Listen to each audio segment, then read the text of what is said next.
Video کو like کر کے آگے شیئر ضرور کر دینا۔ کے کھڑا کرنے کی کوشش کی۔ بھائیو، جب امام مقتدی کی صف میں آ جاتا ہے نا تو نماز نہیں ہوتی۔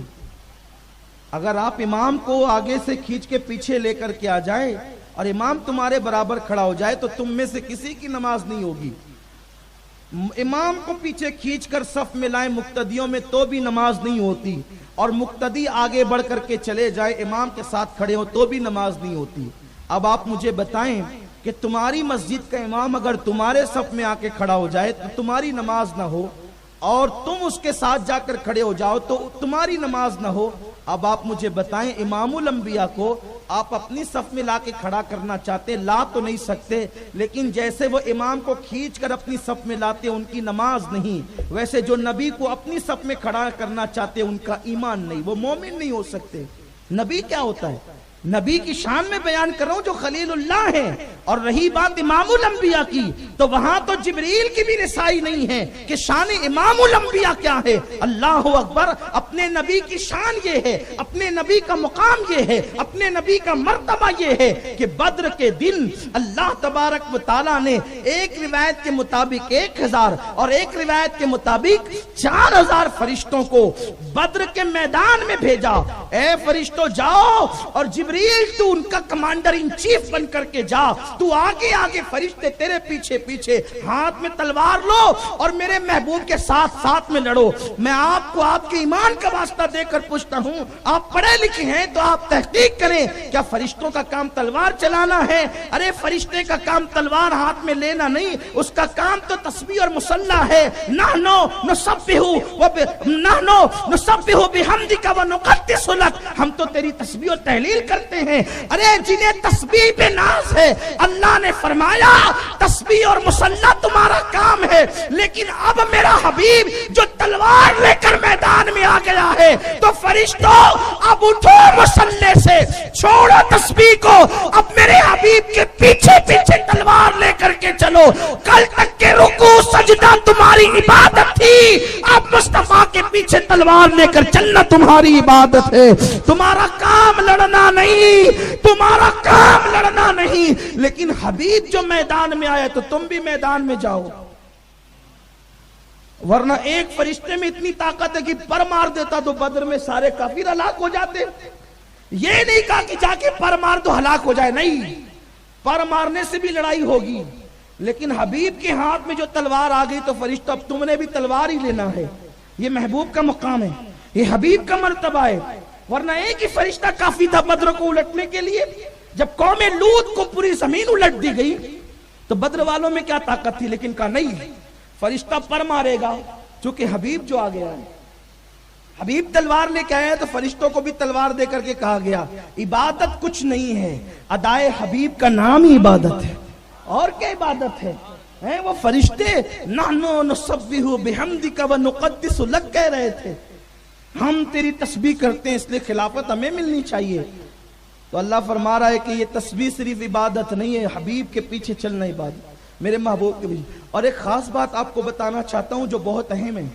جو لوگ یہ عقیدہ رکھتے نا حضور کیا ہیں، وہ تو بس پیغام دینے آئے تھے، پیغام پہنچا کے چلے گئے۔ یہ نہیں ہے حضور کی شان صرف، معاذ اللہ، استغفر اللہ۔ اپنے نبی کی شان کیا ہے؟ دیکھو بدر میں فرشتوں کو بھیجا کس نے؟ بات سمجھ رہے ہیں آپ میری؟ بھیجا کس نے؟ اللہ نے۔ بھیجا کس نے؟ حضور نے نہیں بلایا، بھیجا کس نے؟ بولو بھائی، بھیجا کس نے؟ بھیجا کس نے؟ اب بھیجا اللہ نے۔ جس نے بھیجا کیوں بھیجا؟ بدر میں جا کے جنگ کرو میرے محبوب کے دشمنوں کے ساتھ، کام ہو گیا۔ توجہ اہل منبر کی بھی، کام ہو گیا، کام ہو گیا۔ میں نے بھیجا آپ کو، جاؤ جا کے فلاں میدان صاف کرو، میدان صاف ہو گیا۔ اب آپ کا کام کیا ہے؟ واپس آ جائیں، یہی تو ہے۔ بھیجا تھا، جاؤ پانی چھڑکو، پانی چھڑک گیا۔ اب پوچھنا نہیں ہے واپس آنا ہے کہ نہیں، بھئی بھیجا تھا جو کام سے کام ہو گیا، بغیر اجازت کے واپس ہو جائیں۔ علامہ قاضی ثناء اللہ پانی پتی رحمت اللہ علیہ لکھتے ہیں اپنی تفسیر مظہری کے اندر کہ جس وقت اللہ نے بھیجا کہ جاؤ میرے محبوب کے دشمنوں کے ساتھ تمہیں لڑنا ہے اور حبیب کے پیچھے پیچھے چلنا ہے، آج حبیب نے جو تلوار لے لی ہے تو تلوار ہاتھ میں لینا آج کے دن عبادت ہو گیا ہے، آج فرشتے بھی وہی کام کریں گے، وہ نوری مخلوق بھی وہی کام کریں گے جو حبیب کر رہا ہے۔ لیکن پھر کیا ہوا، اللہ نے بھیجا تھا لڑنے جاؤ، لڑائی ہو گئی ختم، فرشتے گئے واپس، فرشتے واپس گئے، لیکن ان کا کمانڈر ان چیف کون تھا؟ سید الملائکہ جبریل امین، وہ جبریل جو پلک جھپکنے سے پہلے آتا ہے، پلک جھپکنے سے پہلے جاتا ہے۔ لیکن پھر کیا ہوا، اللہ اکبر، جب وہ واپس گئے اس وقت حضور علیہ الصلوۃ والتسلیم نے اپنی نماز پڑھانی شروع کی، جو نمازیں چھٹی ہوئی تھی پڑھانی شروع کی۔ صحابہ کرام نے دیکھا آقا کریم صلی اللہ علیہ وسلم نماز میں مسکرا رہے ہیں، اور اتنا مسکرا رہے ہیں کہ دار شریف جو ہے نظر آ رہی ہے۔ نماز مکمل ہوئی اور صحابہ نے عرض کیا او میرے آقا، ہماری جان کائنات کی جان، ایمان کی جان، ایمان کا ایمان، آقا بتائیں تو نماز میں آج آپ اتنا مسکرا کیوں رہے تھے؟ مجھے صرف ایک بات بتائیں، جب مصلی پیچھے کھڑا ہوتا ہے تو امام ہنس رہا ہے، مسکرا رہا ہے، کیا کر رہا ہے؟ کوئی نظر آتا ہے؟ نہیں نظر آتا، کیونکہ نظریں نیچی ہو تو نظر نہیں آتا۔ لیکن صحابہ کہتے ہیں آقا آپ کیوں مسکرا رہے تھے؟ اس کا مطلب یہ ہے کہ صحابہ کی نماز یہ تھی، وہ اللہ کی نماز پڑھتے تھے اور مصطفیٰ کا چہرہ دیکھتے تھے، حبیب کا چہرہ دیکھتے تھے۔ یہ کس کا مسلک ہے؟ یہ صحابہ کا مسلک ہے، یہ صحابہ کی فکر ہے، یہ صحابہ کا انداز ہے۔ بہرحال انہوں نے پوچھا آقا آپ کیوں مسکرا رہے تھے؟ اب حضور فرماتے ہیں مسکرا اس لیے رہا تھا کیونکہ جبریل آیا تھا فرشتوں کو لے کر کہ لڑائی ہو، لڑائی کس سے ہو؟ دشمنان رسول سے لڑائی ہو۔ لیکن جب کام کر چکا تو وہ گیا، اور جب اس نے پہلے آسمان پہ دستک دی، دروازہ کھولو، دروازہ کھولو، کیوں کھولو؟ دروازہ کھولو، کیوں کھولو؟ کیونکہ سدرا کا مکین اب سدرا پر جانے والا ہے۔ جبریل کا گھر کہاں ہے؟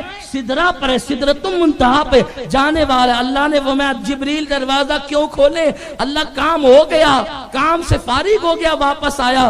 اللہ نے پوچھا جبریل میرے محبوب سے پوچھ کے آیا ہے کہ بغیر پوچھے آیا ہے؟ عرض کی مولا کام تو نے دیا تھا، کام مکمل ہو گیا، واپس آ گیا۔ کہا نہیں، آج دروازہ اس وقت تک کھلے گا نہیں جب تک تو میرے محبوب سے اجازت لے کر نہیں آئے گا۔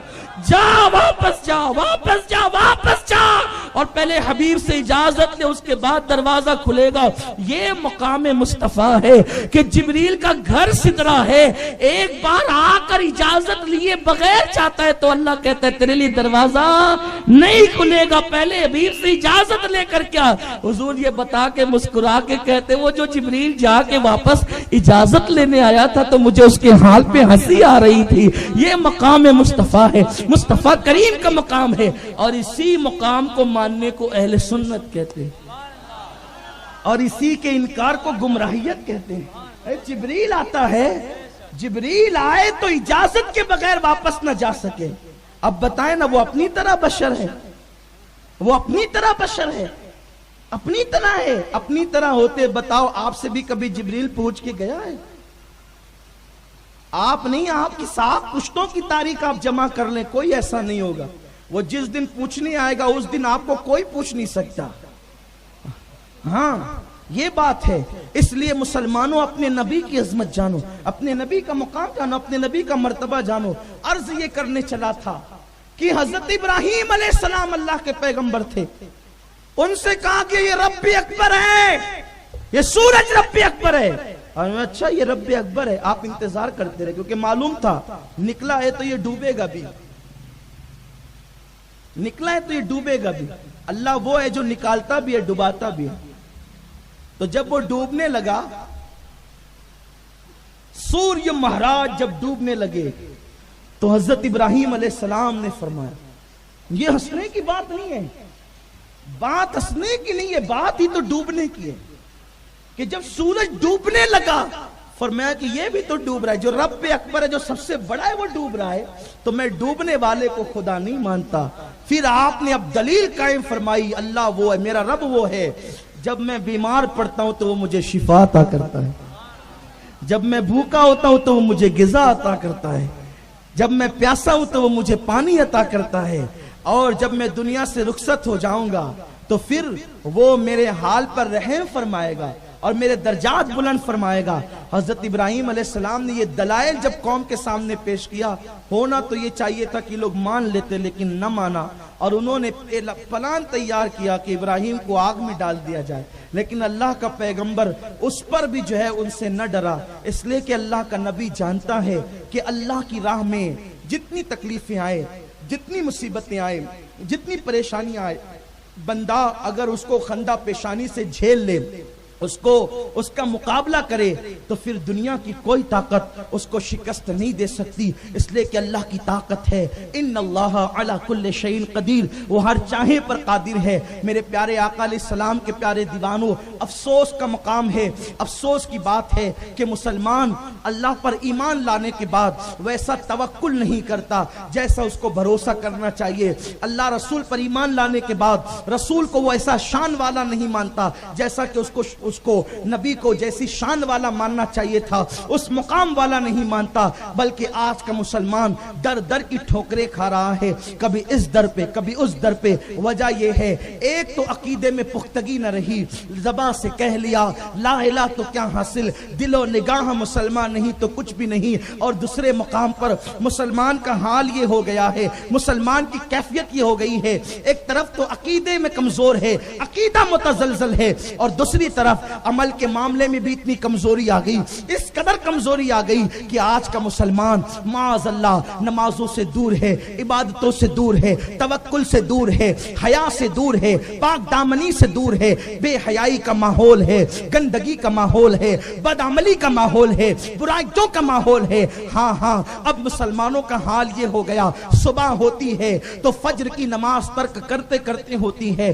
مسلمانوں کا حال یہ ہو گیا، غسل کھانے سے نکلتے ہیں تو بے حیائی اس قدر عام ہو چکی ہے کہ مسلمان تولیہ لپیٹ کر کے اپنے غسل کھانے سے نکلتا ہے، ننھی سی بچی باپ کو دیکھ رہی ہے، اس کے گھٹنے کھلے ہوئے ہیں، بیوی دیکھ رہی ہے، بہنیں دیکھ رہی ہے، جبکہ اسلام کا دستور یہ ہے کہ مرد کا گھٹنے کے اوپر کا حصہ بھی ستر عورت ہے، اس کا دیکھنا بھی حرام ہے، اس کا دکھانا بھی حرام ہے۔ مردوں کے یہاں یہ بے حیائی کہ معاذ اللہ، اللہ اکبر، راستہ چلتے چلتے آج مسلمانوں کا حال یہ ہے کہ لنگی کھول کر کے یوں باندھنے شروع کرتے ہیں، حیا نہ رہی۔ اللہ کے نبی صلی اللہ علیہ وسلم کی حیا اور غیرت کا یہ عالم تھا۔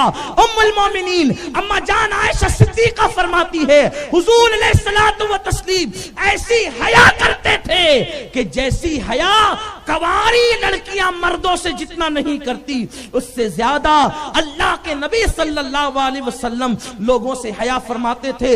حضور علیہ السلام کی حیا کا یہ عالم تھا کہ حضور علیہ السلام کی پنڈلیوں کے اوپر کا حصہ بھی لوگوں نے کبھی نہیں دیکھا۔ آقا کریم کی حیا کا یہ عالم تھا۔ اللہ اکبر، کچھ مخصوص خوش نصیب وہ ہیں جن کو حضور کی پنڈلیوں کے اوپر کا حصہ دیکھنا نصیب ہوا۔ اکثر صحابہ نے حضور کی پنڈلیاں تک نہیں دیکھی، پنڈلیوں کے اوپر کا حصہ تک نہیں دیکھا، بلکہ ایک مرتبہ روایت میں یہ آتا ہے کہ آقا کریم اس طرح اپنے بستر پہ لیٹے تھے کہ پنڈلیوں سے انگی شریف کچھ اوپر کو آ گئی تھی۔ سرکار علیہ السلام لیٹے ہوئے ہیں اور صدیق اکبر آتے ہیں، دروازے پہ دستک دیتے ہیں، دروازہ کھولا جاتا ہے، صدیق آ کر بیٹھ جاتے ہیں۔ حضور علیہ السلام اسی طرح ہیں کہ پوری پنڈلی شریف کھلی ہوئی ہے۔ اس کے بعد فاروق اعظم آتے ہیں اور اسی طرح حضور بدستور لیٹے رہتے ہیں کہ پوری پنڈلی شریف کھلی ہوئی ہے۔ اس کے بعد عثمان غنی نے دستک دی، پوچھا گیا کون کا عثمان؟ میرے آقا علیہ السلام پہلے اٹھ کر بیٹھے، پنڈلیوں پہ لنگی شریف کا کپڑا ڈالا اور اس کے بعد پھر ان کو اندر بلایا۔ تینوں یاروں کے درمیان حضور نے باتیں کی، تینوں اٹھ کر چلے گئے۔ اما جان عائشہ صدیقہ نے عرض کیا یا رسول اللہ، میرے ماں باپ آپ پہ قربان، میرے ابا ابو بکر آئے، آپ کی پنڈلیاں کھلی رہی، عمر آئے، پنڈلیاں کھلی رہی، لیکن جب عثمان آئے آقا آپ نے پنڈلیوں پہ کپڑا ڈال لیا۔ اما جان عائشہ صدیقہ کے سوال پر آقا نے فرمایا عائشہ کیا میں اس سے حیا نہ کروں جس سے اللہ اور اس کے فرشتے حیا کرتے ہیں؟ آپ دیکھیں آج آپ نے حیا اور اسلام کا عنوان دیا ہے۔ حضور علیہ السلام نے اپنی پنڈلیوں کے اوپر کا حصہ حضرت عثمان غنی کو تک دکھانا گوارا نہ کیا، اور پنڈلیاں تو اپنی جگہ۔ آقا کریم اس قدر با حیا تھے، بلکہ با حیا کہوں حضور کو میرا جی نہیں بڑھتا. حضور جانے حیا تھے. حضور صرف با حیا ہی نہیں تھے, حضور جانے حیا, حیا کی جان تھے, وہ جانے حیا تھے.